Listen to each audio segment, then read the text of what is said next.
so much, Professor.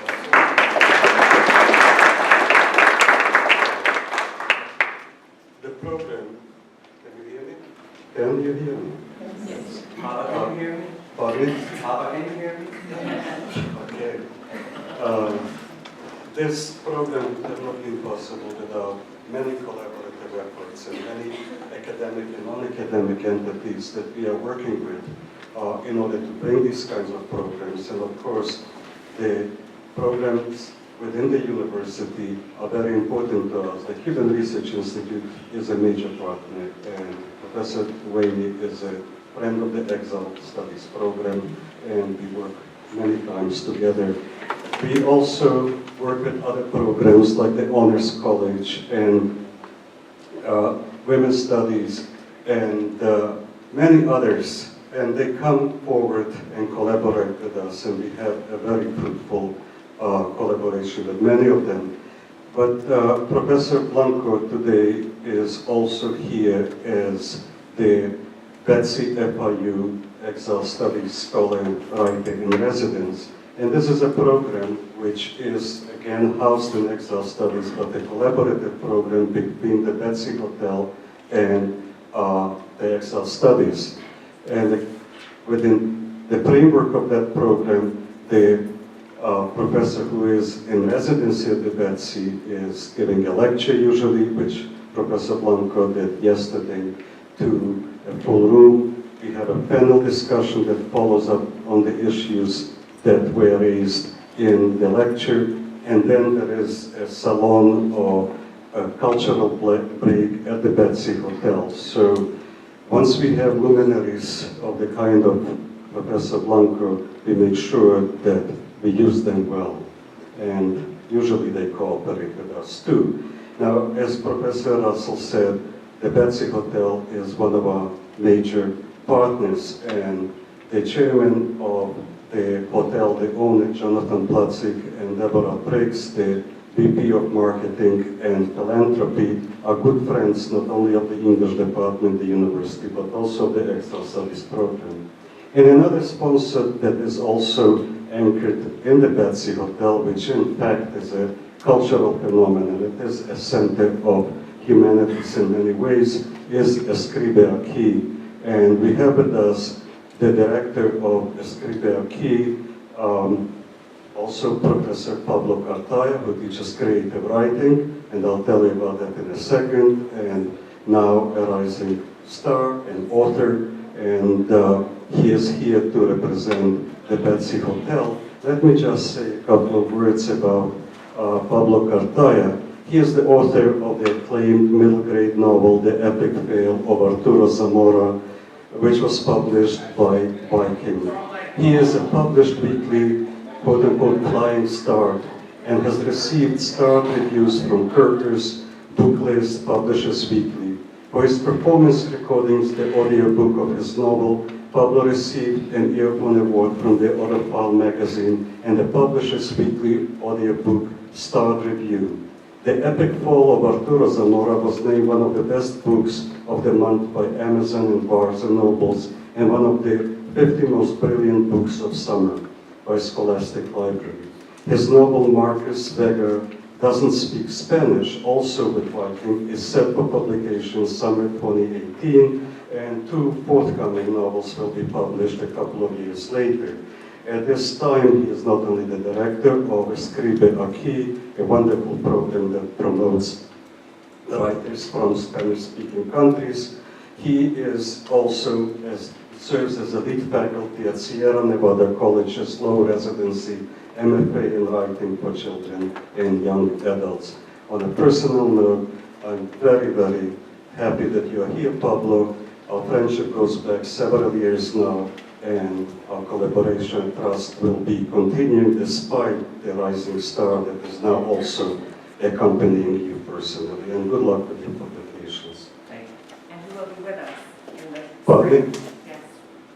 You'll be a Yes, guest of the English department. exactly. I will. Yes.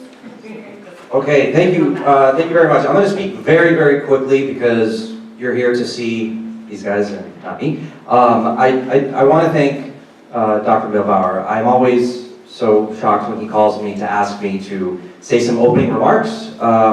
Every time that I say them, I always think he's never going to ask me back again. So let's see how this goes this time. I was telling Vanessa earlier, I said, you know, well, I'm probably going to start with a song. And she's like, what is it? Okay, so does anybody know the musical Hamilton? Yeah. Oh, come on, y'all. For real? Yes, you know, right? Okay, so who's heard the Hamilton mixtape? Some of you? Okay, so this is very relevant to what the discussion is in the second generation voices, right? So I'm just gonna, Asher's like turning bright red. He's like, I knew it. So I'm just gonna play this real quick, and it's gonna give an idea of what Escribe Aquí is, what the Exile program is at FIU, and how the partnership with the Betsy is, all right? So I was thinking about what I was gonna do, and this was to me the way to do it. And you feel free to jam out if you want, okay? It's a hard line when you're an import, baby boy, it's hard times. When you ain't sent for praises, feed the belly of the beast with they pitchforks, rich chores done by the people that get ignored. Ya se quemó, ya se despertaron, it's a whole awakening. La alarma ya sonó hace rato, los que quieren buscan, pero nos apodan como vagos. We're the same ones hustling on every level, ten los datos. Walk a mile in our shoes, arróchense los zapatos. I've been scoping y'all dudes, y'all ain't been working like I do. Why y'all work ya? It hurts ya. You claim I'm stealing jobs, so Peter Piper claimed the victim, he just underpaid Pablo, but there ain't a paper trail when you living in the shadows. We America's ghost riders, the credits only borrowed. It's a matter of time before the checks all come. But immigrants, we get the job done. All right, so that is that's Know the Product. Okay, I'm gonna just read these lyrics real quick, and then I'm gonna shut up. All right, and I want you to think about it and what it means. Escribe Aquí was started as a way to give voice to the marginalized voices in not only in literature but in art. We're often put as hyphens, Cuban hyphen American, Haitian hyphen American. There's always a hyphen in between us, and where do we belong, right?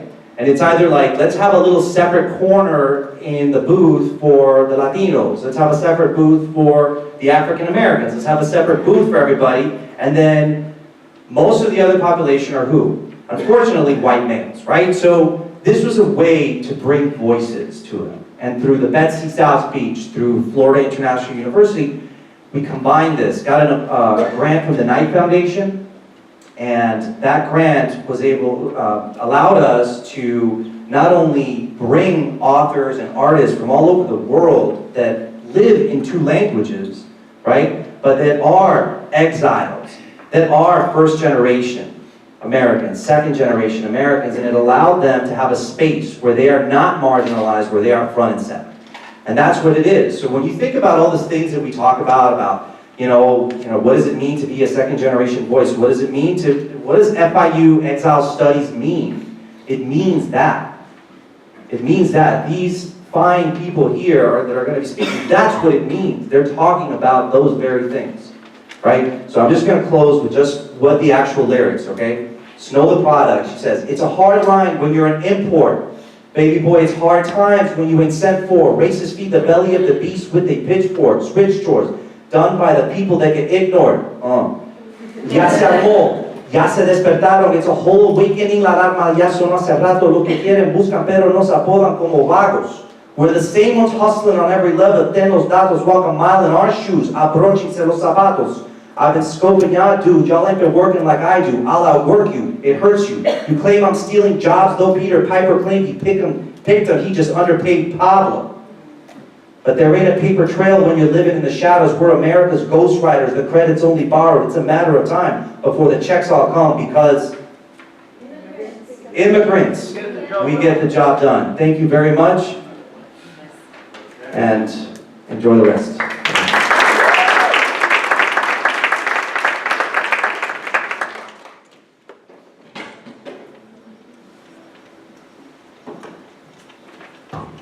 Okay, good afternoon and welcome again. I'm not going to thank everyone because they've already been thanked, but especially I do want to recognize Professor Milbauer and Professor Russell for inviting the Cuban Research Institute to co-sponsor this event. I have a very easy but a very difficult task at the same time. I have to present all these wonderful panelists in a very short way, and then I have to keep time so that there'll be open enough time for discussion later. So let me go directly to the brief introductions, and then we will present them individually, and then we'll take the questions afterwards. So our first speaker will be Richard Blanco, who, as you have heard already, is the this semester Betsy FIU Exilic Studies Program Scholar and Writer in Residence. Richard is a Cuban-American poet, award-winning author, and civil engineer. He talked about that last night. Maybe he'll refer to that again. He is a very proud graduate of this university, both in the School of Engineering and the Creative Writing Program. We're very proud of him. And of course, he was the first Latino, first immigrant, first openly gay, and youngest person to be the inaugural poet for the United States President. Richard is the author of several books, including the critically acclaimed memoir, The Prince of los Cocuyos, A Miami Childhood, published in 2014, as well as several books of poetry, including Looking for the Gulf Motel, and now I realize why the title. He talked about that particular motel that he used to go to when he was younger. Directions to the Beach of the Dead, published in 2005, and also this title, which I like very much, which is The City of 100 Fires. Cienfuegos, the city of Cienfuegos in Cuba. In 2015, Richard co-founded with Ruth Behar the blog titled Bridges to and from Cuba, Lifting the Emotional Embargo, which is dedicated to sharing the stories of Cuban Americans and Cubans across the globe, and I hope he can refer to that later on today. Our second speaker will be Dr. Alan Berger, who holds the Radek Family Eminent Scholar Chair for Holocaust Studies and is Professor of Judaic Studies at Florida Atlantic University, where he also directs the Center for Study of Values and Violence After Auschwitz. His numerous books include, the latest one I think, a co-edited volume on third generation Holocaust representation, trauma, history, and memory, just published this year. Earlier he had published a book titled Children of Job, American Second Generation Witnesses to the Holocaust. And the third that I thought was pertinent to this panel discussion was, in fact, I think we stole the title from that book, Second Generation Voices, Reflections by Children of Holocaust Survivors and Perpetrators. Many articles, essays, and book chapters have appeared in a variety of venues, including modern Judaism, modern language studies, religion and American culture, studies in American Jewish literature, and the Encyclopedia of Jewish American History and Culture. Our third speaker will be Dr. Vanessa Garcia, who is a Cuban-American novelist, playwright, and journalist. Her first novel, White Light, was published in 2015 to great critical acclaim. He has also published, and her plays have been performed in several venues, including Freak, The Crocodile's Bite, and The Cuban Spring. And also, as a journalist, her work has appeared in numerous periodicals, including the LA Times, the Miami Herald, The Guardian, the Washington Post, and the Huffington Post. She holds a PhD in English from the University of California, Irvine. Our last speaker will be Dr. Eugenio Roth, a professor in our Department of Psychiatry and Behavioral Health, and also a courtesy professor in the Robert Stemple College of Public Health and Social Work, and we're very proud to have him as well as a CRI faculty affiliate. Dr. Roth is an internationally renowned expert on the mental health issues of immigrants and refugees, an area in which he has published extensively and received national awards. He's trained in adult, adolescent, child, and forensic psychiatry, as well as psychoanalysis. And his work can be found in many scientific journals, such as Adolescent Psychiatry, the Journal of Child and Adolescent Behavior, as well as the Encyclopedia of Global Human Migration. So each one of the panelists will speak to the audience for about, I think Professor Milbar said 12 minutes, maybe we'll give them 15 if they're lucky. And then I will keep time and remind them of the time left, so that again we can open up for discussion. So without further ado, please help me welcome Richard Blanco.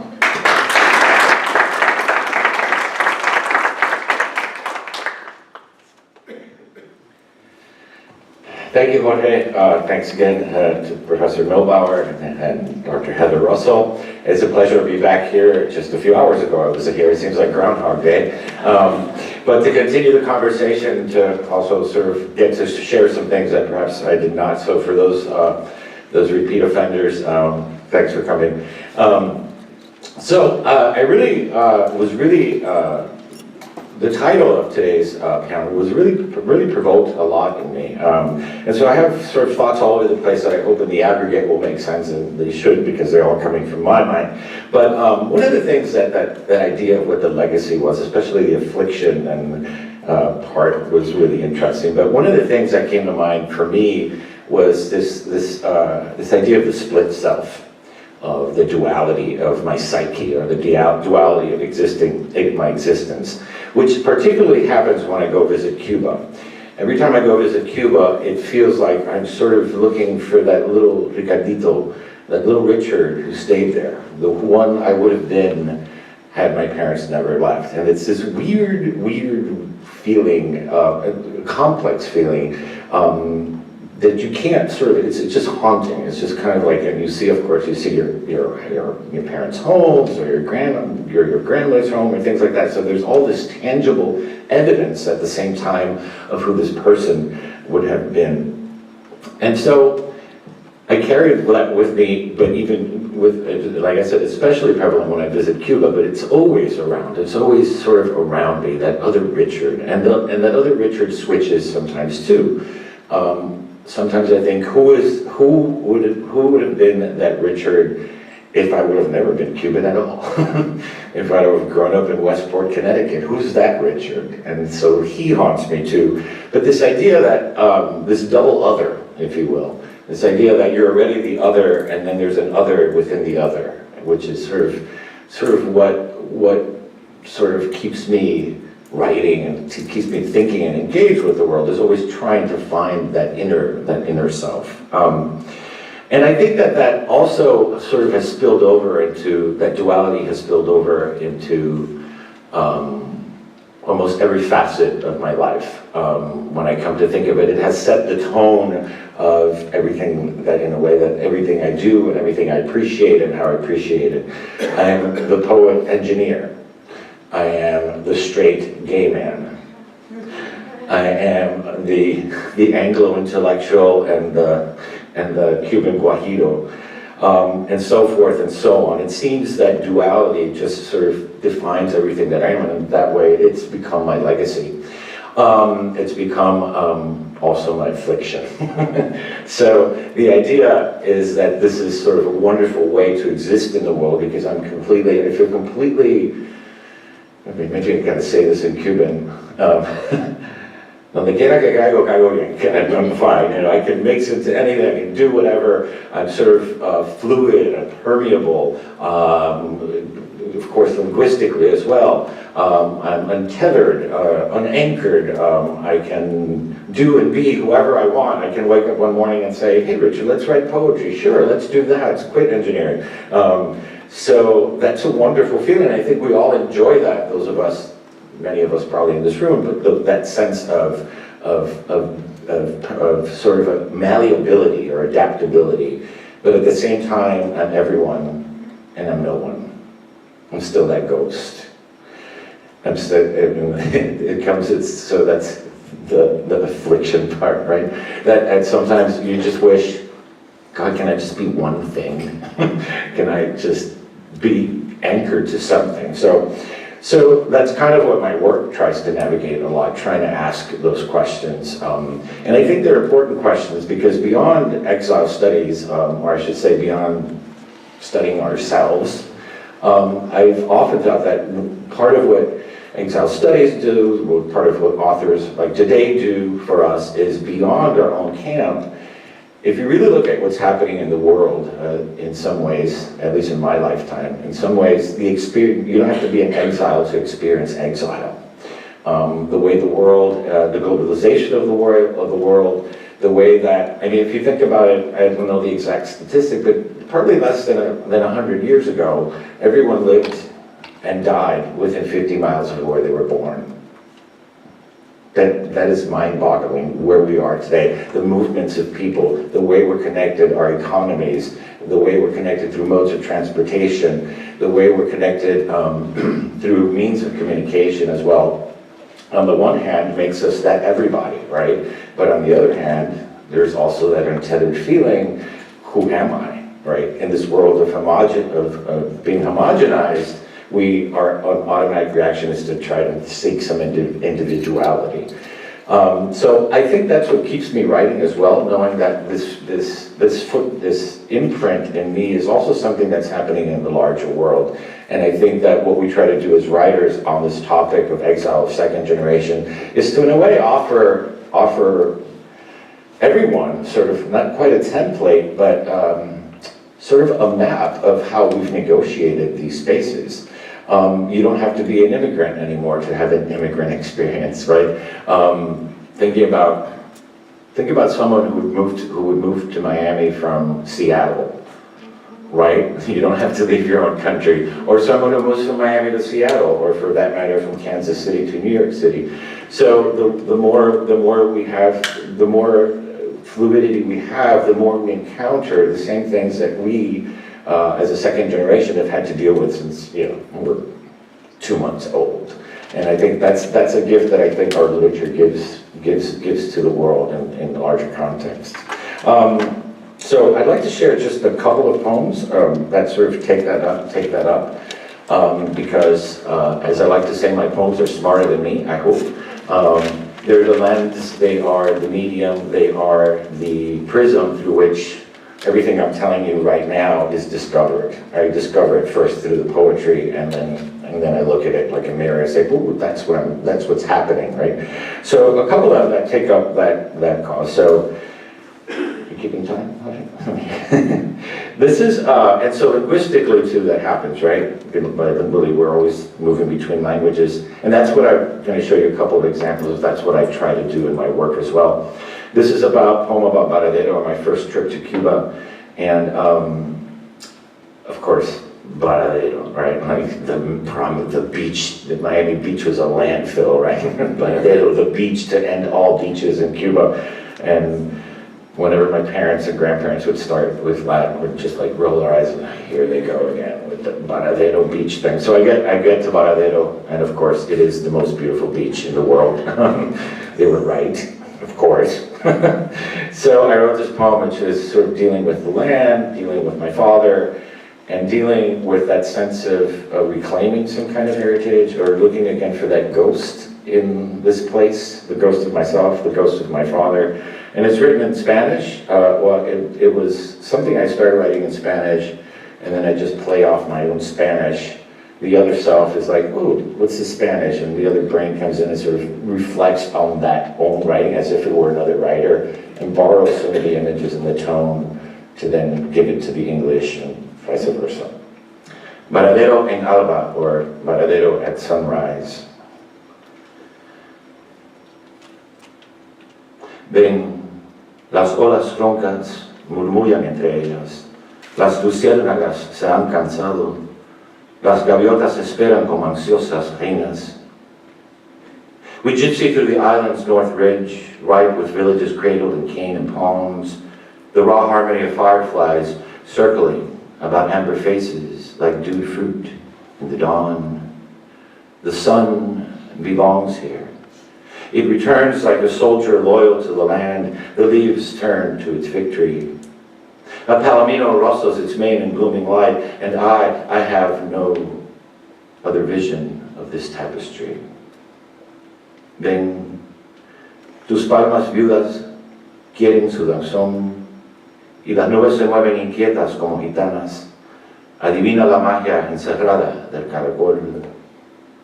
The morning pallor blurs these lines, horizon with shore, mountain with road. The shells conceal their chalky magic, the doomed shadows lengthen and grow. I too belong here, sun, and my father, who always spoke paradise of the same sand, I now impress barefoot on a shore I've known only as a voice held like water in my hands. Ven, las estrellas pestañosas tienen sueño. En la arena he grabado tu nombre. En la orilla he clavado mi remo. There are names chiseled in the ivory sand, striped fish that slip through my fingers, like wet and cool ghosts among the coral. A warm, rising light, a vertigo that lingers. I wait in the salt and time waves, facing the losses I must understand. Staked oars crucifixed on the shore. Why? Why am I nothing without this land?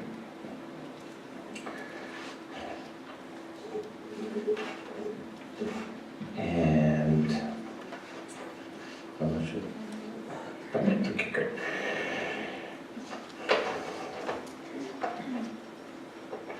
So one of the sad things for me about being the other self, in that my work, or what I try to write about or explore through exile, is so much about my family and family stories, and family from Cuba that I didn't meet till I was an adult. And sort of, I've made it sort of my life's task to sort of, or part of my impulse as a writer, was to document the lives of these people, to be an emotional historian of these stories, these people, my own family, that will disappear into the ether. But I gotta do it in English. And so there's a weird bittersweet sense to that. I remember in graduate school, some of the writers were like, always asking questions about feeling exposed and about writing about family. I'm like, my family's not gonna read this, right? So it was an interesting sort of safe barrier, but at the same time it became, I can't possibly explain to my mother in English, right? So this poem was just sort of taking that up as a theme of my barrier within my own family that language has, and trying to exist, or trying to bridge that gap. Translation for Mama. What I've written for you, I have always written in English, my language of silent vowel endings, never translated into your language of silent H's. Lo que he escrito para ti, siempre lo he escrito en inglés, en mi lengua llena de vocales mudas, nunca traducidas a tu idioma de H's mudas. I have transcribed all your old letters into poems that reconcile your exile from Cuba, but always in English. I have given you back the Guajiro roads you had left behind, stretched them into sentences punctuated with poems, but only in English. He transcrito todas tus cartas viejas en poemas que reconcilian tu exilio de Cuba, pero siempre en inglés. Te he devuelto los caminos guajiros que dejaste atrás, transformados en oraciones puntuadas por palmas, pero solamente en inglés. I have recreated the pueblecito you had to forget, forced your green mountains up again, grown valleys of sugarcane, stars for you in English. He reconstruido el pueblecito que tuviste que olvidar. He levantado de nuevo tus montañas verdes, cultivado la caña, las estrellas de tus valles para ti en inglés.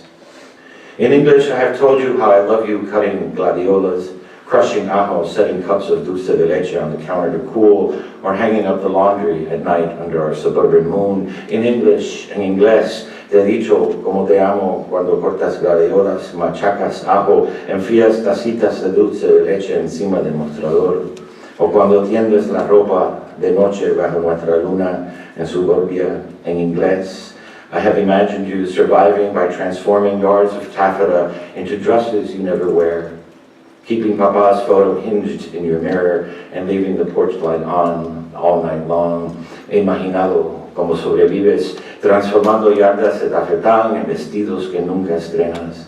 La foto de papá que guardas en el espejo de tu cómoda, la luz del portal que dejas encendida toda la noche. Te he captado en inglés, en la mesa de la cocina esperando que cuele el café, que hierva la leche y que tu vida se acostumbre a tu vida en inglés. Has aprendido a adorar tus pérdidas igual que yo. I have captured you in English at the kitchen table, waiting for the café to brew, the milk to froth, and your life to adjust to your life. In English, I've learned to adore your losses the way you do. So, part of what I forgot to share, and I'll close with this, of being the other within the other. Those poems seem like literal translations, but I begin with one line or one stanza translated to English, rework the English, translate it back into Spanish, rework the Spanish, translate it to English. So much like we are like I was saying, sort of two people in one that exist in one. That's kind of what I try to do with the poem. And I don't present it as a poem, it's translation, it's co-created, it exists on the page individually and simultaneously as one thing, which I hope to someday be one person. All right, thank you.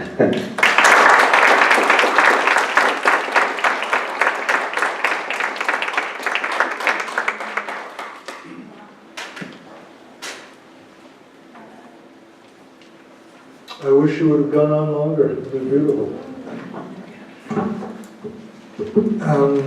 Thank you, Professor Asher Milbauer, for all your fine work as director of the Exile Studies program at FIU. You have shone a bright light on exile and the human condition.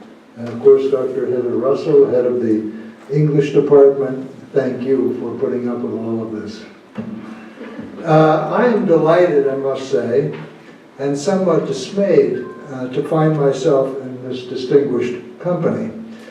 The title of this panel discussion, Second Generation Voices, The Pleasures and Afflictions of Inherited Exilic Legacy, is, I think, richly suggestive for all of us.